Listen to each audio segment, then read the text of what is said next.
It's casual, not formal.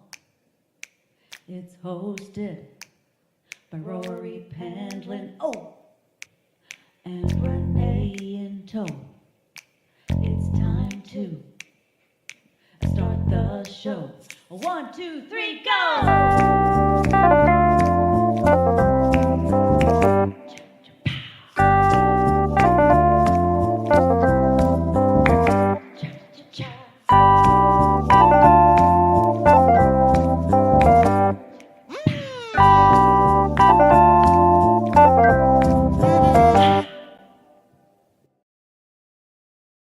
Hello, welcome to another edition of It's Casual. I'm wearing my tie-dye today.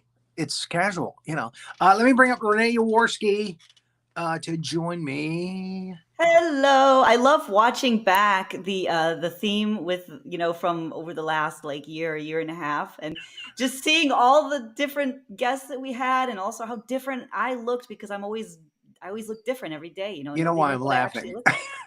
What? I know why you're laughing, and I'm not telling anyone. Did you notice how I sort of just like rolled over that? Skated right past it. Like, there's nothing to see here, boys. Just move it along, move it along. I don't want to draw attention to it. I will draw attention to the Diane Marie Call mug, which is my polar bear, which I Yes, love. And yes, do I've you got one have? with an R on it. See, Thank she you, takes Diane good care Marie. of us. And Thank thank you you, for the theme Diane. song. The theme song is Yes, wonderful. yes. Diane writes so many of the theme songs here on Cosmos, and she's incredible. She does it like in like 48 hours. It's amazing. I love it. I get stuck in my head. All of her theme songs. There should be a Cosmos soundtrack. I think there should be it would be Diane, but I think there's some. Oh, but It's Tom all does. Diane tracks, but yeah. I think Tom. I think Tom and Julio, and there's some other There ones. might be I'm some like, Jamie Bennett. I think she did there's one some or two. Jamie. Yeah. Yeah, I gotta In, do it, one. You and I in gotta any do one. case, we have a comedian slash podcaster I love on our that. show tonight. Yeah, we haven't really got a chance to talk much to other podcasters. Hmm. I never call our show a podcast when I pitch it to somebody. I Because always say we don't do it's a podcasts, but I virtual love talk show. podcasts. That's what I say, virtual It talk is. show. But it Yeah, is a podcast. yeah. I was no. It isn't a podcast because it's a different thing. We do because Cosmos is a How is television it network. different? It is different because Dennis and I used to do podcasts, and I love podcasts. I was just watching, Tom and Dan last night were talking about the Rich Roll podcast, and they set me off on that. I don't know if anyone's watched that, so I was watching that earlier today. And no, because there's a whole different thing, and I'll get into it later. But the way we package it, the way that I'm trying to monetize the damn thing, I'm doing. It's like this old timey. It's a bridge from the old time. It doesn't mean it's better because podcasts really can get in there and do a lot of impact. We do, it's a whole network, it's diversity, we got all the commercial stuff, and we draw a lot from old television. We draw a lot from old television. But It's a that's not to podcast. say it's not a podcast. I will fight you on it. I see Slade laughing backstage because he's going, it's a podcast. But podcasts, let me say this about podcasts. Podcasts are a lot sexier than what we do, right? All of like Sarah Silverman's got a podcast. Like all like the coolest like people in Hollywood, they get podcasts. And so when I think of podcasts, I think of someone who may be more relevant than we are. Maybe a little more relevant, maybe a Hey, little more on what's the with cutting edge. all these podcasts? I mean, hi. I mean, come on. I don't think Jerry Seinfeld has one yet, but Dana Carvey has one, of course, right? Yeah. Like all the cool kids have them. We're not cool enough to have podcasts. I used to have a podcast with Dennis, and it was way, I think it was even, it's something Isn't that that with people David really Spade? bite on. Yeah, David Spade, but they It's say him and Dana David Carvey Spade, does right? everything. And they bring in the other guys from Saturday Night Live. David just shows up though. He said like literally it's just Dana doing everything and he just shows up when he wants to and he just sort of kind of like what I do, Rory. I'm the David Spade here. I just show up. I'm like, whatever. You're I'm the just kidding. director. I'm the no, And I I know. want you to I'm be more kidding. active. I want you to be more Yeah. part of the show. I want you to ask questions. You have great questions. I love that about Rory. Rory is so inclusive, and that makes me feel so good because Rory knows that most of our working relationship is me hiding in the shadows and him being like, "Where are you? Get up here." He does the cane, but in reverse. Yeah, he does the Pulling you Apollo out. cane, but in reverse. Anyways, we have a clip of our guest. Let's For show that clip you real want to quick show the clip, and because hopefully, he's waiting. he's actually waiting, and we can do our banter anytime. We can do our banter anytime. All right. And Please we tell me you do. see the black box. Make sure you see the black box. Okay.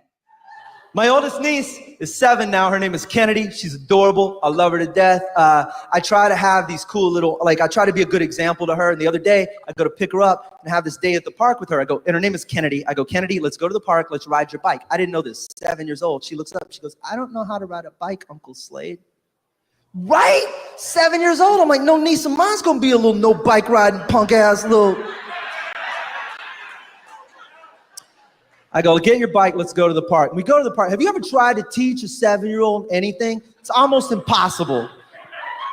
I push her like 3 feet, she falls over. I push her 3 more feet, she falls over again. Finally, she slams the bike down. She looks up, she goes, I can't ride a bike. And I am trying to be a positive influence on her life. I go, Kennedy, that word you just used, can't, we're gonna take it out of your vocabulary. From here on out, you're not allowed to use that word, okay? She looks up, she goes, I can't ride a bike. And now I'm confused. I'm like, well, I don't know what to do after this point. I tried. Wow, okay, let me try a different approach. How about this, Kennedy? That word you just used, can't, we're gonna, it's now, not only can you not use it, it is illegal. I am taking it out, I'm passing a law, making it illegal to use that word, okay? 7 years old, she goes, it's like this, Uncle Slade. You're the governor, I'm the president. You passed a law I didn't like, and I changed it. There he is. And I love that. We got a real short burst of him at the end of that. We didn't see him. It was just the little cafe there, whatever. But Yeah. we could hear him. We could hear him fine. We can hear the bed. Okay, you can hear it. Which kind of took me back to my childhood days when I was listening to, Carlin on album. And let's go ahead and bring up Slade. Let's just bring up Slade. Let's Slade bring Ham. Hey, here I am with a beard and all current. Look at that. You look And I very thought current that on was that, the like- gods telling us, no, we're not going to show him without a beard because he's the man with the beard now. I love your hat, by the way. I love your cap. You're Oh. a very cool person. This is what I'm talking about. Podcasters look like this, Rory. You see what I'm See- talking about? You see the difference? This You is see the full on a difference? podcast. This is a total This is- podcast. This You is look cool. Look at the That's look the at the podcast stormtrooper. look. Do you see the stormtrooper in the back? Illuminated. There's an illuminated microphone, Rory. Come it's on. And it's his really name just is Slade. His name is Slade Ham. I mean, that's a. I got to podcast address name. that elephant in the room right now. Is that a stage name, or did No. your dad just go, I'm going to name my kid the coolest name I can freaking name him, Slade Ham? they just give it to you on your birthday, man. I've gone by Slade is my middle name, but I've gone by it my whole life. My mom did not name me. It wasn't designed to be for me to change it later. It was Slade. It just the rhythm or the meter of my first and middle name needed to be Slade in the middle. So your first And- name is like Eugene. No, it's Robert. It's very boring. But you could yell it in a crowded room. I wouldn't turn around. And I remember There you go. my grandmother tells the story. My mom tells the story when my mom was being wheeled down into delivery with me. My grandmother chased her down the hallway, going, "You cannot name him Slade. He will be a merciless gunslinger."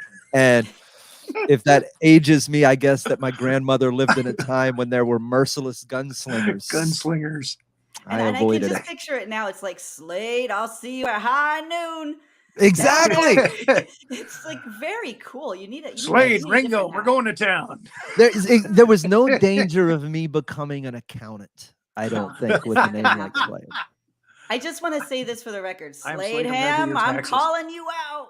I'm calling you out. I'll see you at noon. Let's do this, That's right. podcast person. You got to drink whiskey. I feel like there's some wild turkey on your person at all times. You see, I told bet you I could guys. find This is Oh, what man. a podcaster looks like. people. within You see? an arm's reach. Within reach. Did I There's not tell you? Did I Well, not tell you? That's amazing. I that fucking said, there's called it. also 35 other bottles next to it, so I'm not see? just. Do you see? He's got a Possession bar next to of- him for his He Because that's literally- what That's He's what bartending. podcasters do, Rory. That's what Right, that's what podcasters do. podcasters So that's do. what's That's different why- about our show and the other That's shows. why They're drinking. you'll never be one, Rory, because you don't have a wild turkey bar that he's actually giving to customers. What we don't know is like he's just handing out shit to customers the whole time he's doing the Not show. handing it out, selling it. I've made Selling it. $112 since the podcast 112 started. I'm sorry, talk show. Yes, exactly. Thank you. See, we will upgrade at some point. Slade, but we're Sponsored not by there. Johnny Walker Red. Oh, there's too many conflicting interests over here to my left. Now I'm drinking because, Now, because he said it, yeah, and I'm drinking tea, so we're being very unpodcaster like right now. But Were he you said right lying before we also? went, I, we're all lying. It's like Dr. House said, everybody lies. Slade said he's been doing podcasting since 2011. So he said to him, this is all like old hat. He's been doing this forever. What was the podcasting scene like in 2011, and how did you get that sort of impetus to go in and jump in at that So era? one, there was nobody doing it. It was Right, so beautiful in that I still have esoteric. oh, it was incredible. So I have a radio background. Before I did my first attempt to get out of having a real job was radio. And in the mid 90s, I ended up working at a radio station in Beaumont, Texas, and that beget other radio stations. But I still had, like, I learned during those years to do all this production work. I learned how to make radio commercials. I learned how to edit audio. I learned all this stuff, like splice and tape even. So when the podcasting world, I think Mark Maron was out, Rogan was out, Adam Carolla was out, Yeah. and maybe Joey Diaz. There were like 4 people. And then the Whiskey Brothers, I have old screenshots of us being like the #2 comedy podcast in the world at one point. Wow. And then, I look back at it now, that's like 12 years ago. Yeah. And now it's hyper saturated and you kind of get pushed out, and we just keep the project going out of love. And it's, guys who really enjoy doing comedy together. But back then it was just sort of wait a second, I have these skills. There's this emerging thing. Maybe it'll work, maybe it won't. And we just jumped in without looking, and everybody was like, yeah, let's go. We trust you. And it's sometimes you jumped right in there. I'm really good at talking to the people into leaping into crocodile infested water without checking the depth. I could tell. That's another thing I could tell. Just like I knew there was a wild turkey beside you. I knew it. So tell us about the Whiskey Brothers. Who are the Whiskey Brothers, and what exactly did you do? So it's been a revolving door of comedians for now. Rob Mungle founded this with a guy named Bill Miller, 2 fantastic Houston comics 25 plus years ago. And when I moved back to Houston from Los Angeles, my dad had passed away, and I was just in a I don't want to go anywhere sort of space. And Rob, like I said, this Houston sort of legend, recruits me in, and it was me and him and Sam Damaris, and we started doing these legendary sort of drink-a-thon shows. This was back during a stretch of my life when I was just happily running from everything I could run from. Just put it on a line and I'll just out jog it all via alcohol. And we would do these shows that were, when I say we drank, it would be 4 of us doing 50 something shots of Jack Daniels in an hour and a half while still telling jokes. And I say we were good at it. Our memory tells us we were good at it. There were a lot of live, just outlandish shows that were all kind of a blur. And then the podcast sort of took over, and it settled into, now it's a rotation of myself, Sam Damaris, Jerry Wayne Longmire, who's having some success on all the social media platforms at the moment with his short form content. And then Trey Tutson, who is, he just came in second in the Seattle comedy competition. And he's a very funny up and coming dude. So that rotating lineup, but it's seen, I think, Ashton Womack, who now writes for The Daily Show, and so many different cast members throughout the years. It's been a lot of fun. Awesome. But now you're doing the Slade Ham project. The experiment. Yeah. I'm sorry. Dude, you get it. So once you get this podcasting bug, right, you realize that you have an outlet for almost anything you want to do. And for me, it became a challenge of, how do I work material out before I take it to the stage, right? I've been doing stand-up for 23 years, but during the pandemic and the quarantine, we all know, 1, how the live stages sort of disappeared. And then 2, how miserable. I don't know if you guys were involved in any streaming comedy shows, but they're nightmares. They're nightmares. You're just talking to nobody. And sometimes nobody has actually physically gotten up and walked out of the room. And it's just you watching their child or their cat in the back. Like it's worse than doing comedy to nobody. It's demoralizing. So I just ripped the Band-Aid off and went, why don't I do this like this? All I need is a light in my face and a microphone in my hand. So let me go up with no pressure of making anyone laugh, no pressure of making anything come together. Give yourself 30 minutes to go through the thoughts that you've found funny this week and see what sticks. And what's been really cool is that the show I'm going out to tour with right now, and that I'm shooting this special for in the fall, is legitimately made up of almost all things that had their genesis on this show. Just me kind of spitballing, and you're like, oh wait, all right, now it's kind of a bit. Let's take that to the stage, and there's a whole hour of it that has formed along the way. So for me, it's probably less of a podcast and more of just an insane closet for me to scream my dark thoughts at. A writer's room. Are you an extrovert? Are you an extrovert? Because they say extroverts have to talk something out before they can actually think it, or before they can iterate. Like they reason and think, but aloud. So I am whatever the further, if you take the scale and put extroversion on one side, and this will sound odd, I am as far away from extrovert as you can get. I am probably hyper introverted to a fault. But stand up and this for me are they're like the ultimate introverted activity. There is no rebuttal. I get to walk up, say everything I want to say for like an hour, and then just bounce before you get to give me your side. But if you're at a party, you're gonna not retreat within yourself, though. Like at a party, or you're not gonna want to talk to everybody there. You're not gonna be a social butterfly. Not at all. But what I am is I have this mischievous sort of playfulness to me. So while I have no desire to be part of this social group like at all, I mean, not even remotely. Give me the cat or the dog and just let me go sit outside. I'm fine. I don't need your interaction. Like a villain, like a Bond villain. Yeah. Dr. Claw. Yeah. Just like I will find somebody. There's always somebody interesting, right? And I'll kind of people watch until I pick someone out. And then I just go, I ask them questions they don't normally get asked. I try to find what they're passionate about that isn't their job. I try to find the thing that they enjoy talking about so that they'll do all the talking and I won't have to do. I'm really good at just going, oh yeah, that's great. That sounds awesome. I love that. That sounds really cool. And now I'm engaged in, if you see me across, oh, well, Slade's talking to somebody. I better not go interrupt that. And the whole time I'm just letting this dude jaw jack about his dumb sculptures or whatever it is he likes. And everybody's safe. I love that. And I just read today, Jackson Pollock, the famous painter, he said, humans are either frightening or boring or both.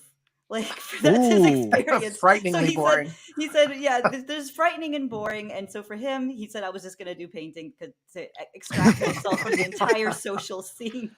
What I enjoy the most is taking in people who legitimately are experiencing the world different than I am, right? If I'm at a party, I'm probably there with a bunch of other Houstonians who are similar and maybe not seeing the world exactly the same, but we got a lot of the same stuff going on. Versus if I'm in some bar in some African country and I want to sit down and talk to everybody because there's a whole different experience. I'm going to learn something. I'm going to feel a different way than I do. Oh, great. You can tell me about stocks and bonds. Let me guess. Oil is down. Gas is doing something. Did I watch the, whatever the last show is that's on? No, I'm totally disconnected from this dumb existence.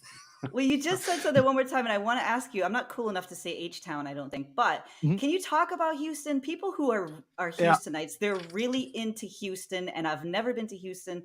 Tell me about Houston. It's such a beautiful, dirty, ugly child. It's like, it's the...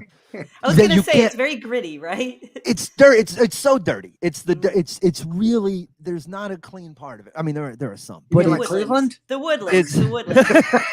Yes, you do. Sorry. You have to go north. Cleveland sucks. Sorry.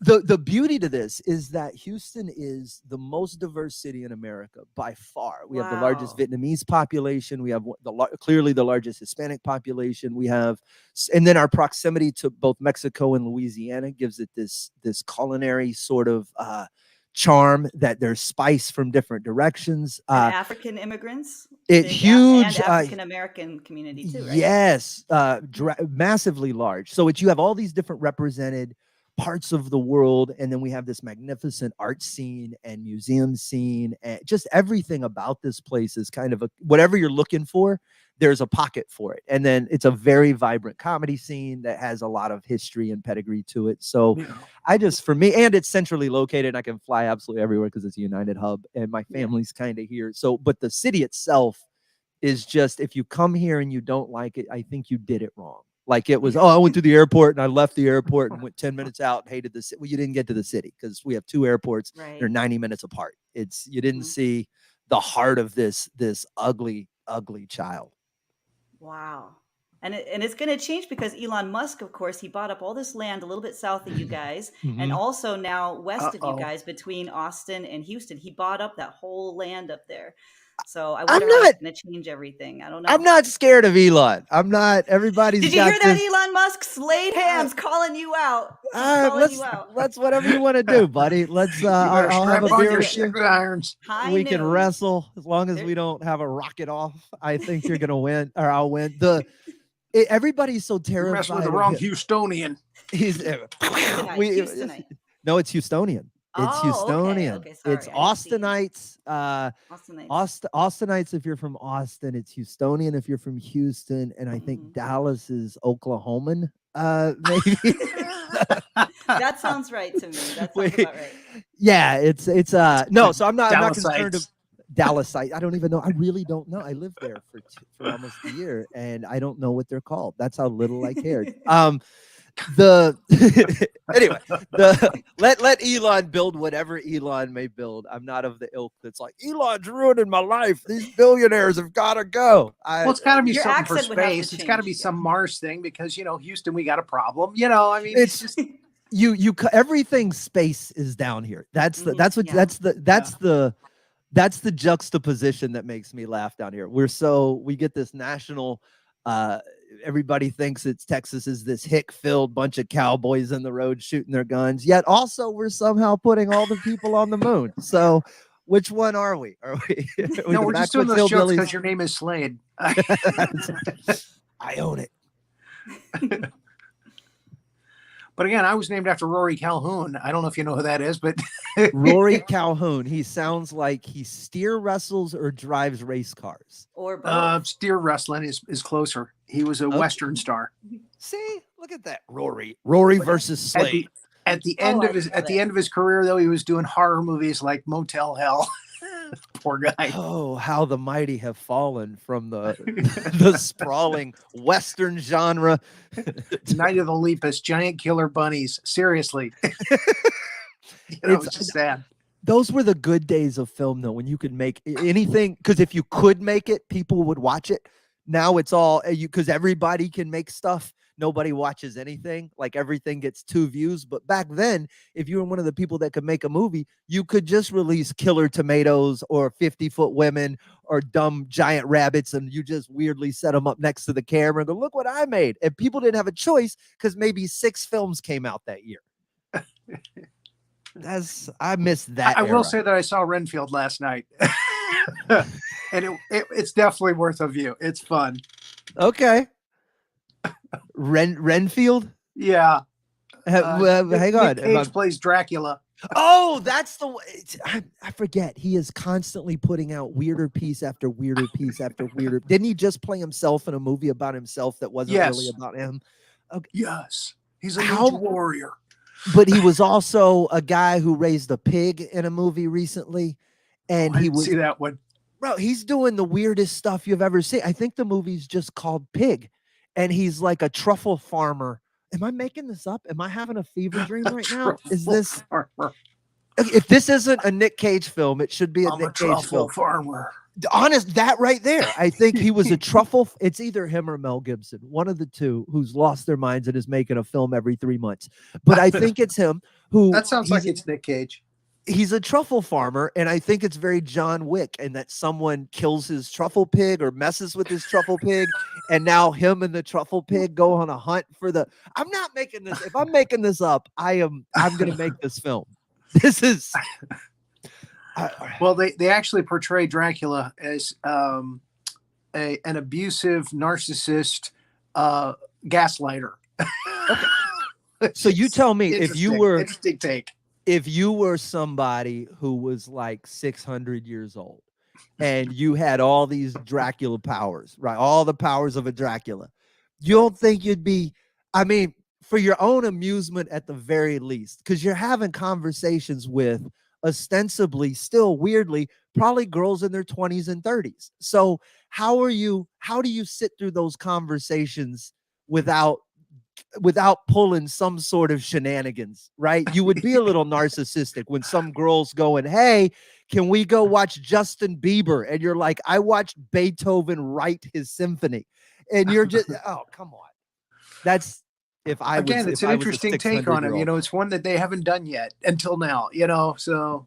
A narcissistic vampire. What else would he be?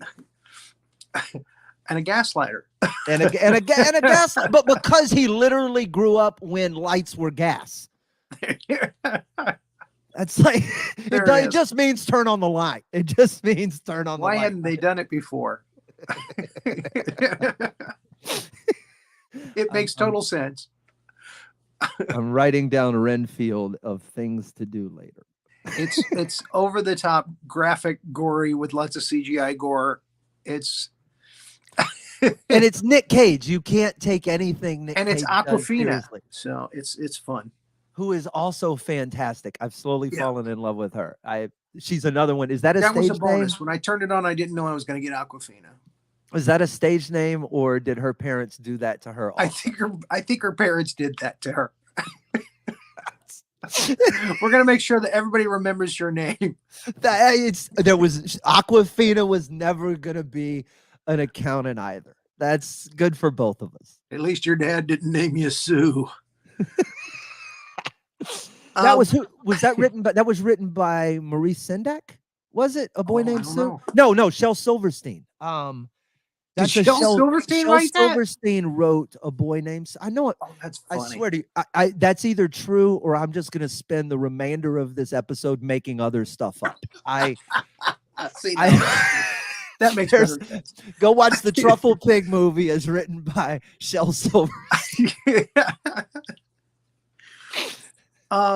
So let's go back to your comedy.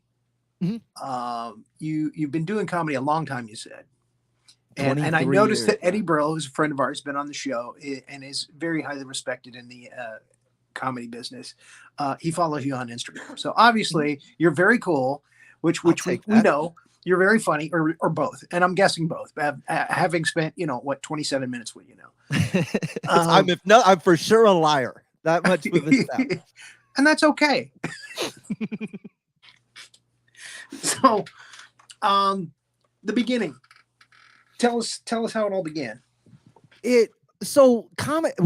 Everybody has an origin story, right? And I mentioned earlier that I think I got into radio. It's all been an effort to run.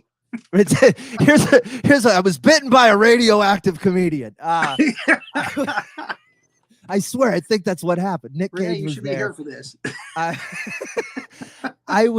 here. I had the childhood defense mechanism of comedy. Found me early. It's what kept me from getting beat up through most of middle school. Was I learned quickly a bunch of your mama jokes. There was a series of books that came out in the early 90s or late 80s called Snaps, and it was the dozens. And there were a ton of celebrity, just every joke that had ever been written that started with your mama, and I memorized them all. And then instead of getting beat up, we called it rawing back in the day. You would raw. And I would just raw people so hard that everybody would take my back. Man, you can't punch him. That's the funny dude. And that translated to me waking up every night at like 10 o'clock when A&E's Evening at the Improv would come on, and I'd listen with the volume on 1 when I'm supposed to be asleep, and I'd write down the things that I thought were funny, and I'd be the funniest kid at school again. All of this coming from an introvert, by the way. It's just survival mechanism that I'm keeping hip pocketed for every time someone wants to punch me in the face. And that comes because even though I'm an introvert, something funny will happen, and I'll just shoot my dumb funny gun and say, shit, they're going to come beat me up now. You were the Milton Berle of your school? Yes, that's a good way to put it. I was almost Don Rickles. It was a skill set, but it also sort of stuck in me. So when I got out of high school and went into radio, that was a whole different process of how I stole my way into that industry. But I would take with me the funny lines that I had remembered, and then I would try to regurgitate some version of them on the radio. And all of that you end up with this notebook of stuff and nothing to do with it until you find an open mic night. My buddies drunkenly put my name in the bucket one night, knowing that I had enough in my pocket to just go up unannounced, and it was terrible, but it hooked me. It's none of us, I think, had a great first time, but we have those blinders on. Like, I want to do this more than I want to not do this. So I just won't hear your silence. And I didn't hear their silence for the better part of 2 years. I think that Wow. dude, it's such power. You need that level of complete, like, just denial. You need to I don't know how anyone makes it through the formative years in stand-up without being just completely deaf to their own hideousness. Respect in your hometown. Because they watched you that whole time. I'm not going to see that guy. I watched the first 2 years. Did you? That's also why I haven't been back to my hometown in a decade. Were you an Australian back then? It was Rory. I'm from a little town east of Houston called Beaumont. Population Beaumont, okay. 100,000. And I built a comedy club in my hometown for years 2 through 7 of my career. And again, all because I didn't have the skills I wasn't good at this. And I also, who's giving you enough stage time in those early years for you to ever go get good? So I was like, well, I can go up 4 times a week at my club and I can build an open mic. And I did more work in those 5 years than I think I ever got done in the first 2 or since then. It was remarkable. We got a guy here in Florida who did the same thing. His name's Larry Silver. Uh-huh. He did the Groucho's comedy clubs. So did it make him a great comic? Yes. He's actually a hypnotist now. Oh. He does hypnotist comedy shows. Went to the dark side, did he? That's the look on your face when you said, "Oh." I can't. It's like when everybody saw Carrot Top for the first time, I saw Carrot Top live in like my first or second year doing stand-up and was so impressed. And it went against everything I knew, because all I knew was that I was supposed to have a visceral reaction to hypnotists, magicians, and prop comics. I just knew that I was supposed to, and ventriloquist, I was supposed to be against all of that. Well, I'll be honest with you. I grew up with Gallagher, so I didn't mind prop comedy at all. I'm a novelty act. I do voices. That's my thing. So Gallagher was in my diet. That's when I had it. No, Gallagher was a. You would appreciate that. I was so impressed by him. He was one of the guys that I watched a lot of growing up, because he was doing sort of topical stuff, but talking about, making logical arguments. He was kind of the rational man's man from what I remember, all those specials early on. And then many, many, many years later, he and I shared the stage at a motorcycle rally. And I remember him whipping a can of mayonnaise at a lady's head. And I just went, oh, that's not the guy from Showtime I remember. Oh, man. We're playing a biker rally, Rory. There was no winning this. There was nothing. I don't care if you're Gallagher. I don't care if you're Bill Burr in Philadelphia. You're not winning over a biker rally. It's just a nightmare of gyrating large naked women and revving engines. And after the show's over one of these days, ask me to tell you my biker story. Okay. Oh, I definitely will. I bet it's also not good. It involves Tom Rhodes. I'm not going to do it on the air. Oh, what happened at the biker rally, man? We just came here to make these dudes laugh, and suddenly everybody's upset with us. Tom's my brother. You do the voices. What am I trying to do? That was actually pretty good. That was actually I can only do impressions of people that you kind of may only know if you're in a very specific niche of a certain thing. There's no widespread appeal. That's like one person in an audience would be, oh, that's Tom, and the rest of the people. I used to do the vice principal at my junior high school. There you go. I know. That's, 100%. You know what I'm talking about. That's 20 years later in front of a crowd in South Florida. You're doing your vice principal from Mr. Valentine, that was his name. Anyway. This joke used to kill. What happened? Nobody knows. Nobody has a reference point. The pictures that you sent me, there's some USO shots, it looks like. Yeah, I do. It's Armed Forces Entertainment that I work with, and I've been their number one most frequently touring comedian / producer for the better part of a decade. And It's a DoD organization. It's the Department of Defense. So it's an actual government organization that facilitates, like USO and AFE separated. And now a USO does, I think it's a for-profit organization, and it does the big tours. So if you're Toby Keith or you're, one of those, you're going out with the USO. The rest of us are on very coach flights, into the parts no one wants to go to. And that oddly is where the comedy is probably the most needed. I mean, I've done now 5 tours through Iraq and another 5 through Afghanistan. And I just got back 2 weeks ago from most of the northeastern part of Africa and then into Niger and down into Kenya. So it's like all the spots where everything sucks and is just dusty. And I think we were down in Agadez in Niger, and they were, hey, this is the first entertainment that's been out here since 2017. And I went, wow, because I was the guy that was there in 2017. And it's like this blurry memory for me. So that's the rewarding stuff. You're sitting there playing for guys who have had nothing to do. They're sort of stuck in the same spot.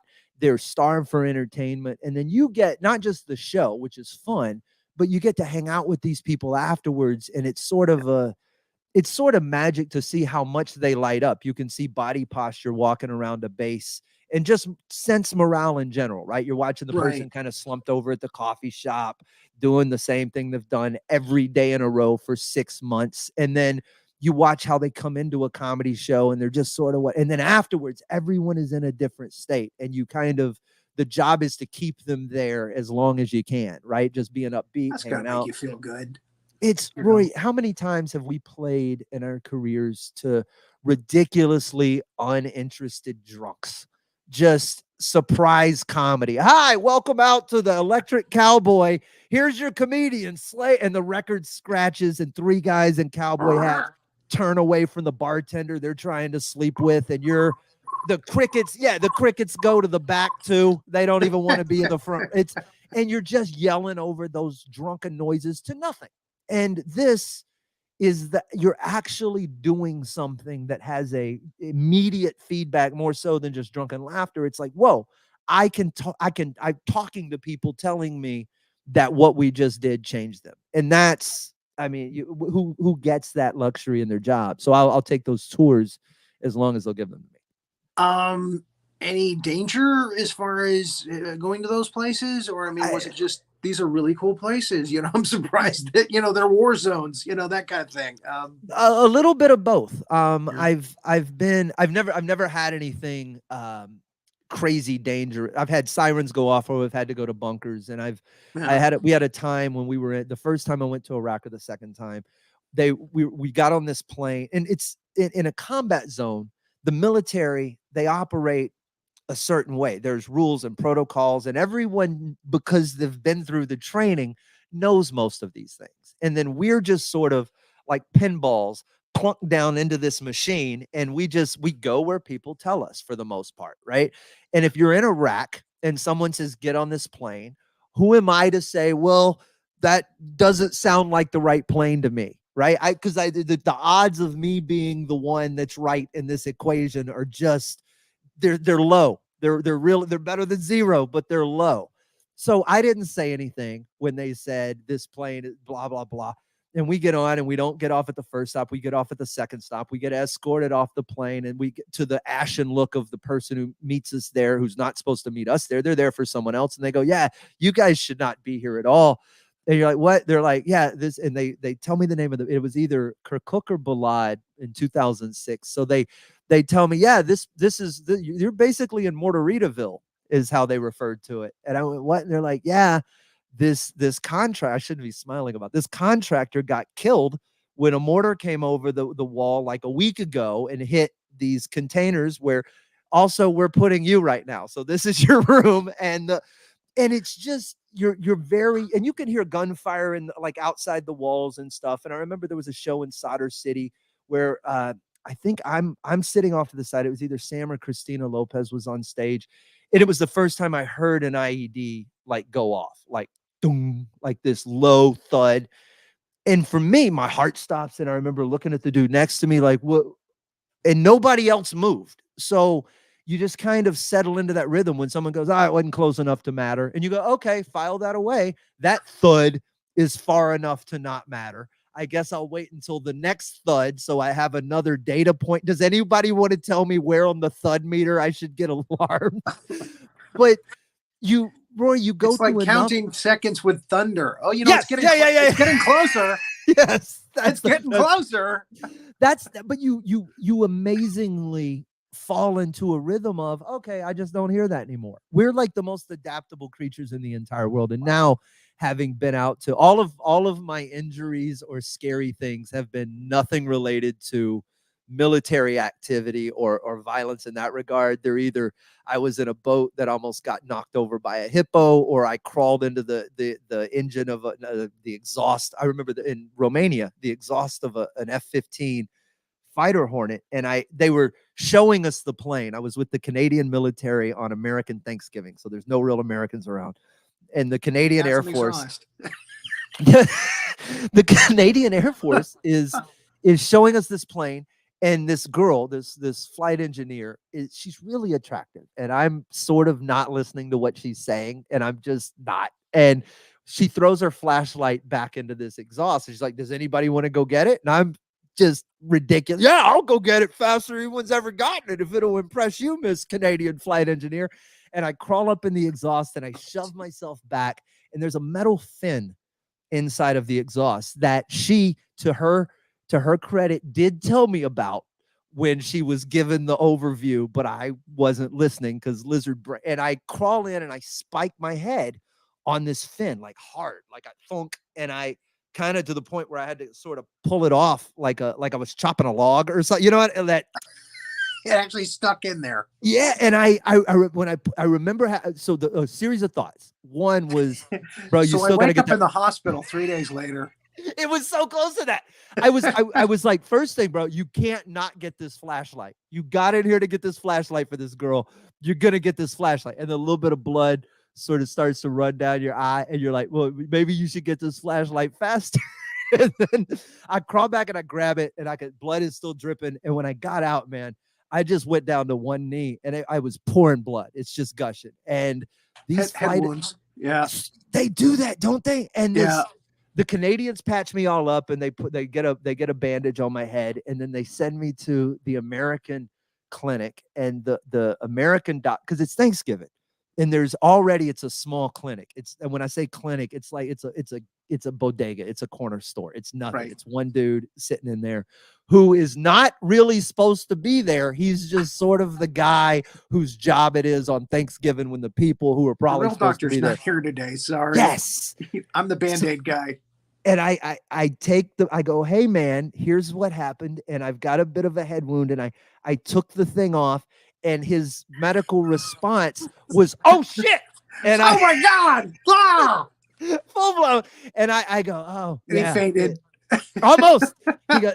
He was so cool about it. He's like, "Man, we'll figure this out." And I was like, I don't think this is the time for us to figure stuff out. But if you never saw the girl again, am I right? She never ever again. I've never, not even once. She didn't even visit yet. Are you okay?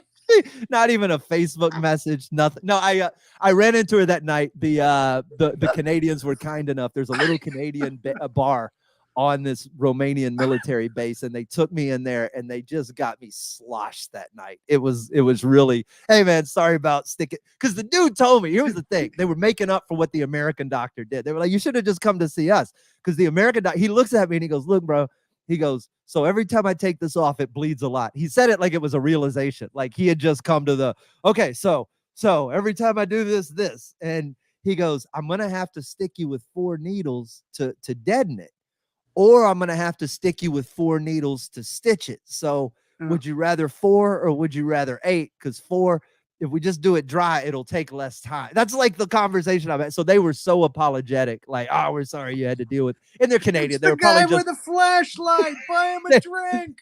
They were probably just apologizing to be Canadian, but it was still, they brought me into the fold, and it was a lovely evening. But never danger from the military combatants. There's never enemies. I've never been shot at like Brian Williams. Mistakes do make good stories. They really do. I got a T-shirt that says that. It's what we everything's a story, right? It's where you just decide to put the caps on it, right? That's a terrible story if I zoom out and it's just part of a 30-year stretch of misery. But if I zoom right in to just, if it's one of 75 terrible things that have happened to me in my life, and that's where I put the brackets, it sucks. But if I zoom right in and it's, hey, I'm in Romania, I'm having this experience, there's a really attractive flight engineer, I've got this, I drank with the Canucks, it was a story. Yes, shot of whiskey for the fingertips.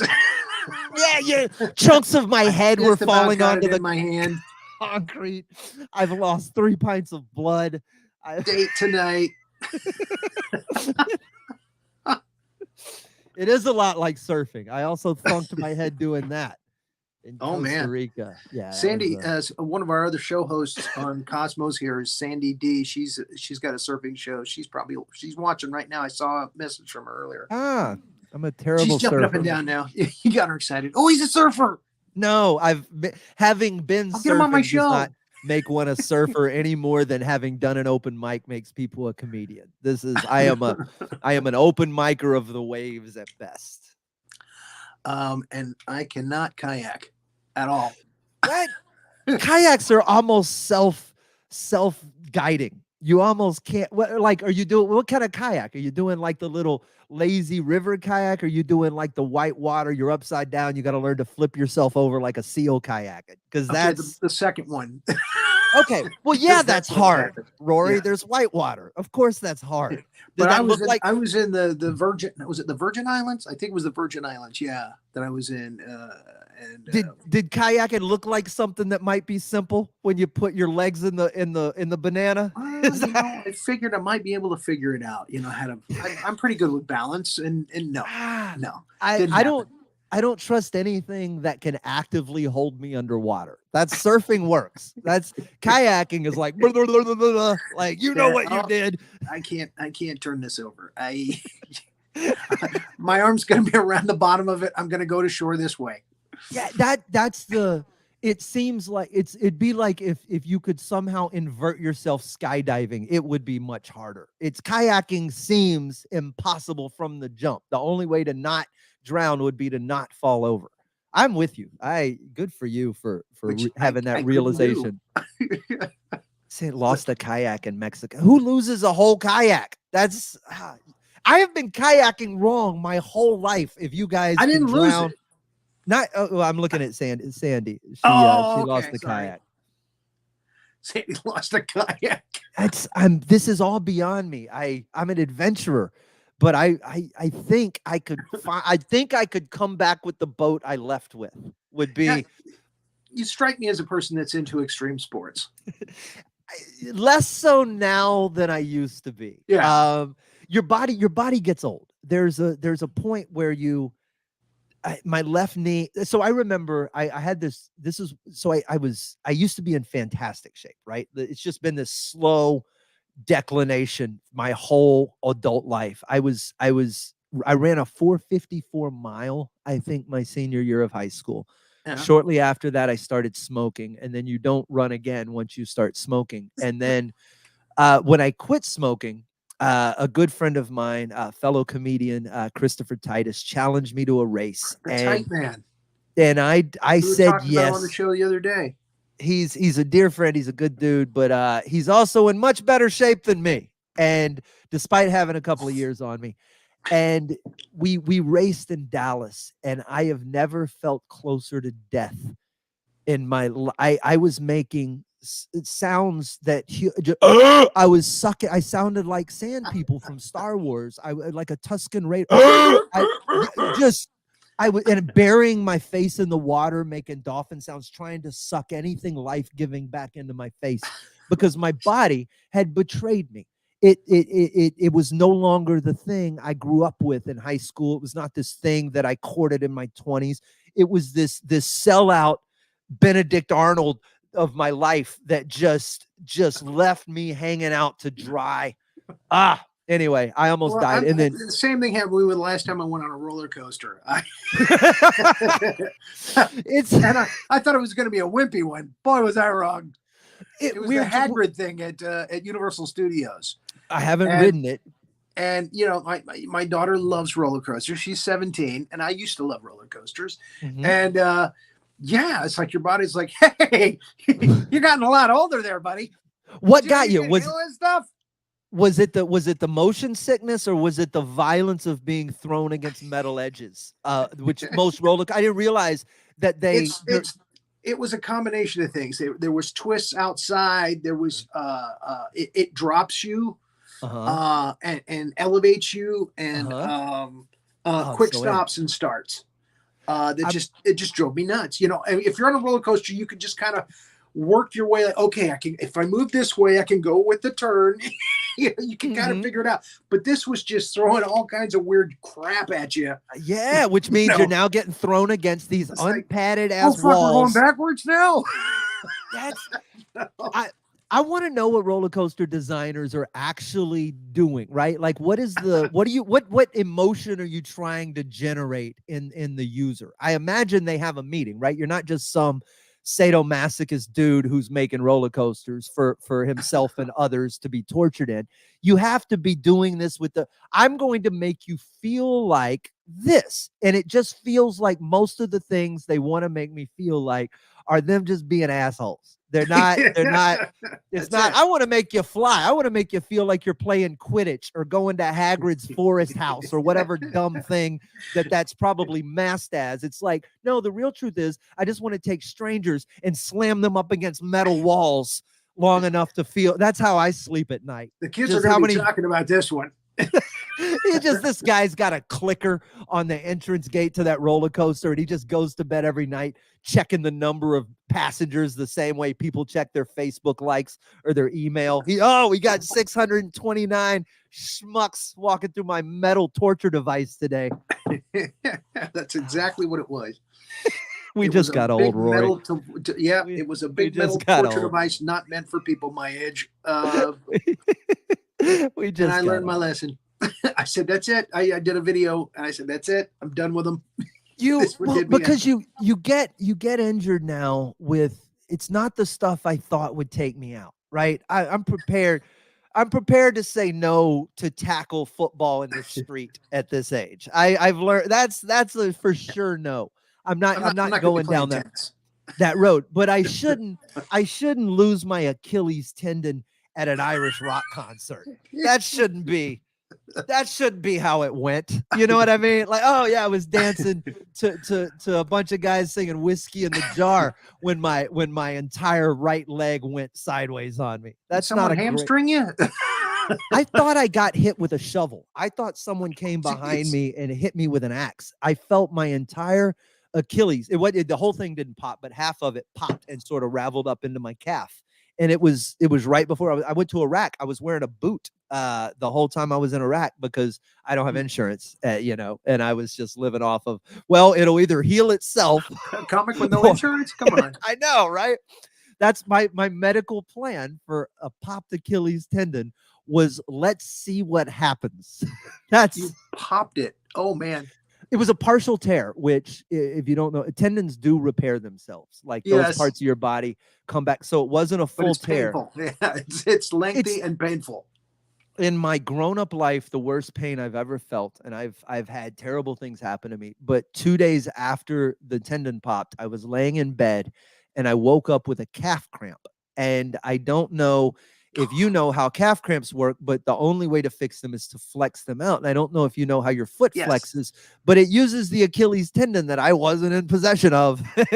So I remember laying there. I was like, what do I do? What do I do? I just die? I think I just have to wait till I die for this to stop. And you're trying to punch it and you can't stand on it. It was eventually it stopped, but it was the most excruciating pain that you cannot stop is the worst pain. I think. And that was I didn't have a solution.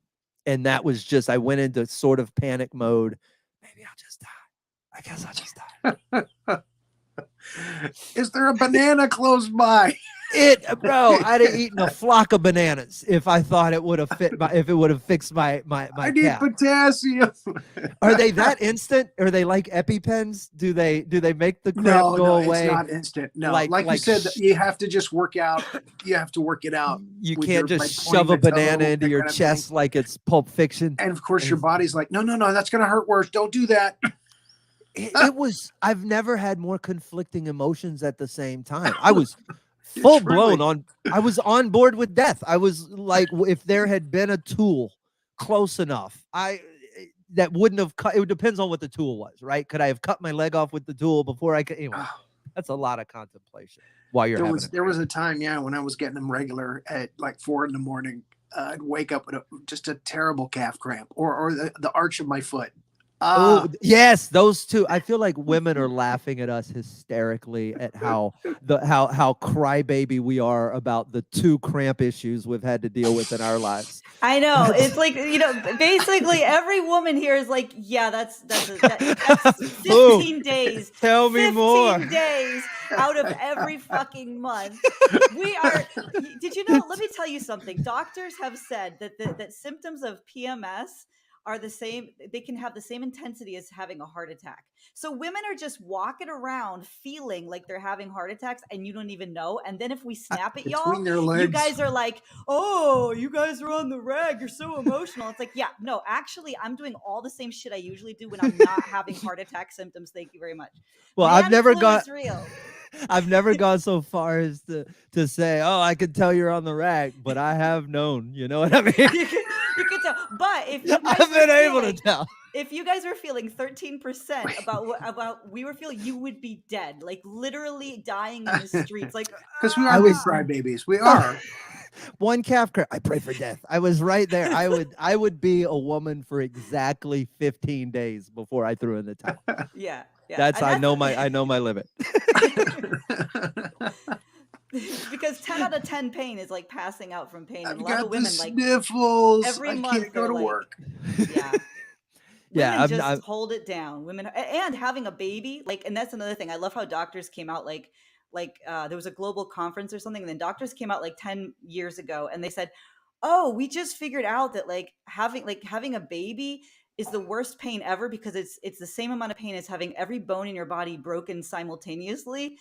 What I guess, and it's like, women have been telling you this for 10,000 years. Thank you, Dr. Knievel. Thank you, men.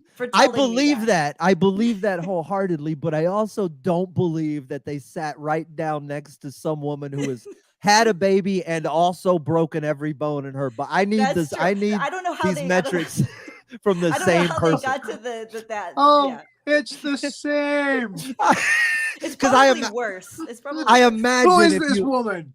If you took a person with every bone, that's like 200 bones. That's like all the bones. That's your jaw. That's your feet. That's all the bones. And then you're in one bed over here, and then there's a lady over here popping a child out at the exact same time. I bet they tell each other to shut the fuck up. I really bet that's how that goes down. No, you. You first. You okay over there? I think breaking every bone simultaneously in your body is just getting kicked out of an airliner when it's at like. What do you have to do? I wonder what the activity is that allows that to happen while still keeping you alive. It sounds very intentional. It sounds like it was done by a guy named Dave who knows his way around a particular set of wrenches. That's what that that's all 202 of them right there. He'll live, but I got the last one. And that last one is just like that unfindable bone from Operation. Anyway. I know, but here's what I like about it, though. It's just so rich how things aren't real until a man says it. So women have been saying it for like thousands of years. This hurts. And then one day, like doctors who are male had to get together and be like, we used numbers to determine it hurts to have a baby. And it's like, I feel like it hurts. Those dudes are doing that for social currency. They don't actually believe that. That's just them trying to be feminist, I think. And then, oh no, totally.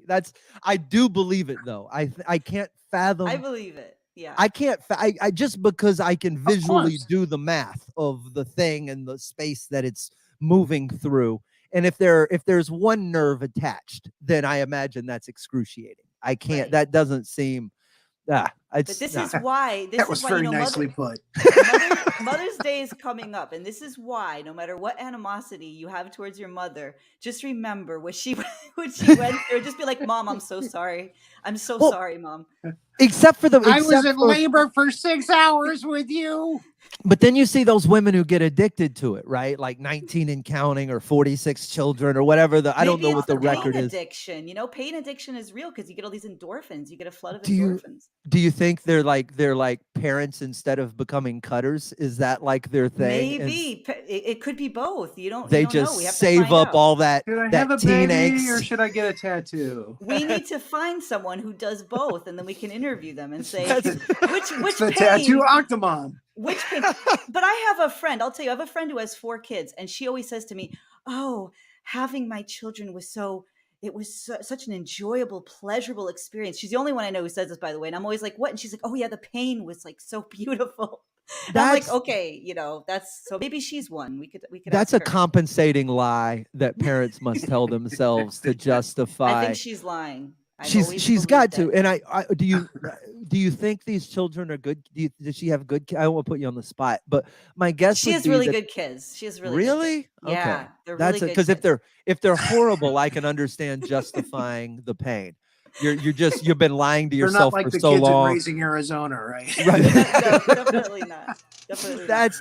Don't I would cut yourself, Mordecai. Yeah, that seems like an I have no kids. It seems like an unenjoyable experience from the very get-go. Like outside of the conception, it just seems downhill from there. I don't know. But that's why everyone always says, why is Father's Day not a big deal and Mother's Day? And mothers are like, look, come on. We deserve a fucking day. That's what they always say. So you do, but the father's tolerance seems like there's so many other layers to what they have to tolerate, right? Like it's not just being my dad. Look, I believe you can full blown walk out on your obligations. I think that can be done. But I think that what you have to tolerate as a father isn't just the parenting obligation, but it's also you should be respected on one day a year because you are legitimately tossed aside like trash the other 364. No one gives a shit about the dad. The fact that we're having a conversation about how Father's Day doesn't matter lets you know that Father's Day should at the very least exist for that one day. These guys have it tough. The fathers are, and I watch it happen, especially in the state of Texas. They're cast aside at every single custody hearing or child support hearing. It is absolutely ridiculous how they're treated. I'm saying this from the total outside, no dog in the fight whatsoever. So at least give them some dumb day in June to pretend like they're important. Teach the dog to fetch a beer. They get the crappiest Christmas gifts too. Yes. Oh, how many years in a row can you get slippers or a tie? Yeah. It's the same crap over or like and over. A paper mache shit thing that you make in 20 seconds because your teacher forced you to, Some ashtray you made out of a little hardening Play-Doh. I don't even smoke. Why do I have an ashtray? What are you doing? What is that? What year is this? Child? It's not 1953 Oh, it's got your handprint in it. How nice. Yay, you painted it yourself. This will look good in front of people. No, I feel like it's passive aggressive. I feel like it's people being like, yeah, Dad, this is your day. It's like with a quotation mark. That's what. So yeah, there should be Father's Day, and then there should be real Father's Day. Yeah, there's Father's Day, and then there's I love you, Dad. Fathers should push for Father's Day Eve, and it be a better holiday. Where you just you celebrate with your friends like a bachelor party or something before the real Father's Day, where you have to go sit there with your kid on Father's Day. and the person. How many ones you got, guys? There, right? That's a little. I just went to make it rain on Father's Day Eve. That's when you put the milk and cookies out for the stripper. That's. All right. So, what's in the future for Slade Ham? What can we look forward to? Well, after I found Father's Memoirs, Day Eve, TV movies. I'm writing my second book, which is secondary. It's one of those things we we have these projects in our head that have to get out, and then we have other projects in our head that have to get out, and sometimes those lanes have to merge, and that's where I'm at. Yeah. I decided that I'm putting first and foremost this new stand-up special, and I've been writing it for the last year. I took it on tour for a couple of months at the end of last year. Then I took 6 months off stand-up, which is something I've never done in my entire comedy career. And when I say off stand-up, I mean I didn't touch a microphone. I was off stage for 6 months. And now I'm running the show again. I went back on tour in Africa, and now I'm going back out through the summer. I'll tour this show. I've got a Kickstarter for it right now that is we hit like 60-something% the first day. It was very cool. And we'll shoot this late this summer, early fall. And I'm finally, it's like the first time in my comedic career I have a show that is like, oh, this is what I want to say, beginning, middle, and end, instead of a collection of 60 minutes worth of jokes, which is kind of what the previous 4 albums have been. And then the book is turning into a bit more memoir. The first one was a collection of stories, kind of comedic essays. And this is turned into, well, wait, I've got some things that actually have a through line, and some successes and some miserable failures that I think are fun. And it all kind of comes together in a more cohesive story that isn't so much about me, but I'm kind of the consistent factor. So I have not been this excited about the stuff I'm making in my entire life. Tell me the name of the first book so we can tell our viewers so they can look for it. Until All the Dragons Are Dead. And it's available on Amazon. It's anywhere you get books. You can get it. There are signed copies available through my website. Same price, I think, as they are on Amazon. But Until All the Dragons Are Dead. And it's a really fun, Christopher Titus wrote the foreword for it. It's a series of probably a decade's worth of stories that have just happened to me all around the world. And through the eyes of, at the time, I was probably 15 years into stand-up when I wrote the book. And so, it ages it a bit. I'm a better writer now, but the stories I stand by entirely. It's a very funny, entertaining book. And the title for the second book, the new book?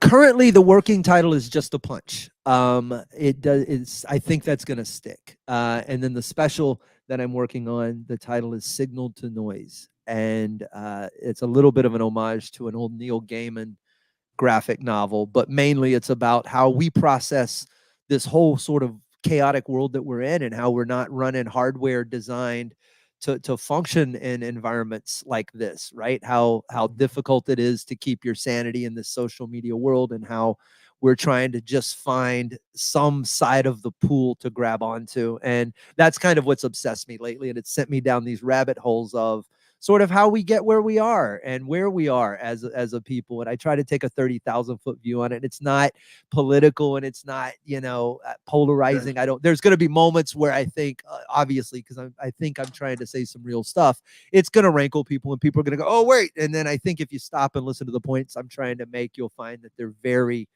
human, and they're probably not playing to any of the 10% on either crazy fringe. I'm talking to the 80% of us who are really just trying to keep our heads above water in what's become a very noisy world. Well, that sounds great. I'm going to definitely put those titles in the comments down here for the show for our viewers later to look at them.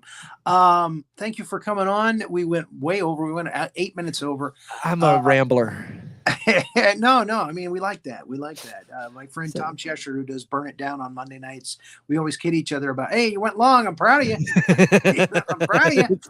It's hard it is either really, really difficult or really, really too easy to kill an hour. And there's no middle ground to it. You either look up and you're 18 minutes in and out of stuff to say, or you're an hour and 9 minutes in and you could go all night.